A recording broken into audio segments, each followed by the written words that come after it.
Hello, আসসালামু আলাইকুম। বন্ধুরা কেমন আছেন? আশা করি সবাই ভালো আছেন। তো ফায়ার সার্ভিসের যে ড্রাইভিং পদে অনেকেই আবেদন করছেন। তো আপনাদের আবেদনের ১ম এই একটা কথা বলব। সেটা হলো আপনাদের যাদের হালকা লাইসেন্স, মিডিয়াম লাইসেন্স তারা আবেদন করবেন না দয়া করে।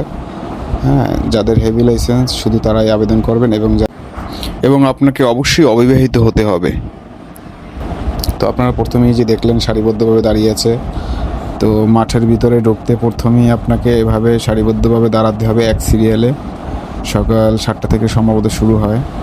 তারপরে আপনাকে একে, একে গেটের ভিতরে তাদের মাঠের ভিতরে ঢোকাবে। ঢোকানোর পরে দেখতে পাচ্ছেন চেকিং হচ্ছে। কাগজপত্র যদি সব ঠিকঠাক থাকে আপনাদেরকে দর্জন করে এখান থেকে মাঠের ভিতরে প্রবেশ করাবে।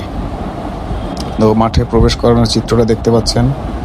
তো এভাবে ভিতরে যখন ঢুকবেন তখনই আপনাকে স্যান্ডেল গেঞ্জি এবং ছোটো প্যান্ট পরে থাকতে হবে। তারপর ওখানে সামনে নিয়ে এভাবে বসাবে আপনাদেরকে। তো বসানোর পরে আপনাদের কাগজপত্র, লাইসেন্স সব কিছু যদি ঠিক থাকে তাহলে আপনাকে হাইট যে এটা মাপা হবে।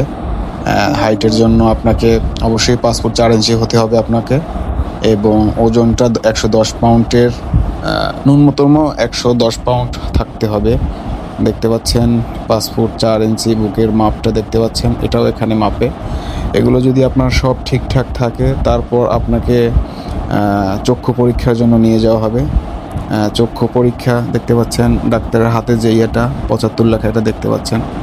এই চক্ষু পরীক্ষা এখান থেকে যদি আপনি পাস করেন তারপর সাধারণ একটা মেডিকেল হয় আপনার শরীরের কোথাও কোনো ক্ষত বা কিছু আছে কি না। এটা যদি সব ঠিকঠাক থাকে দ্বিতীয় দিন আপনাকে পার্কিং টেস্টের জন্য নিয়ে যাওয়া হবে।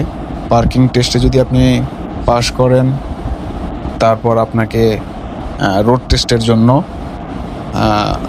নিয়ে যাওয়া হবে। রোড টেস্টে যদি আপনি পাস করেন, রোড টেস্টের পরে সম্ভবত র্যাম টেস্টটা থাকতে পারে, আমার সঠিক জানা নেই কারণ আমি পার্কিং থেকে বাদ পড়েছিলাম একবার। যাই হোক, তারপরে আপনাকে রেজাল্ট দিয়ে দিবে। রেজাল্ট দেওয়ার পরে যতজন এই মাঠে টিকবে, টিকার পরে লিখিত পরীক্ষার জন্য তারা সিলেক্ট হবে। লিখিত পরীক্ষা যারা টিকবে তারা ভাইবার জন্য উত্তীর্ণ হবে। ভাইভাই মূলত মেডিকেলটা যে মেডিকেল হয় ওইটাই পূর্ণাঙ্গ মেডিকেল হবে আর কি। তারপরে সম্ভবত ৪ থেকে ৬ মাসের আপনার একটা ট্রেনিং হবে। ওই ট্রেনিংয়ের পরই আপনার যোগদান হবে। তো আবারও বলবো সবাইকে, আপনারা যাদের হেভি লাইসেন্স নেই তারা দয়া করে আবেদন করলেও মাঠে যাবেন না, গিয়ে শুধু কষ্ট করে আবার চলে আসবেন না। তো আপনাদেরকে বলবো আপনারা হেভি লাইসেন্স ছাড়া মাঠে যাবেন না, ঠিক আছে? গতবার আমাদের সাথে অনেকজন মানুষ গিয়েছে, ওখানে যাওয়ার পর খুবই কষ্ট পেয়েছে, কারণ তারা মাঠে ঢুকতেই পারেনি। তাদের অনেকের হালকা লাইসেন্স, অনেকের মিডিয়াম লাইসেন্স।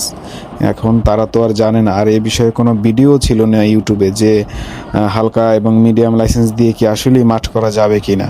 তো ভিডিওটা আমি বানালাম যেহেতু আমি ওখানে মাঠে দেখেছি অনেক মানুষ কষ্ট পেয়েছে, অনেক দূর থেকে মানুষ এসেছে। পঞ্চগড়, দিনাজপুর, ময়মনসিংহ, বরিশাল, অনেক দূর থেকে মানুষ এসেছে। তো ওই মানুষগুলোর জন্যই মূলত ভিডিওটা করা।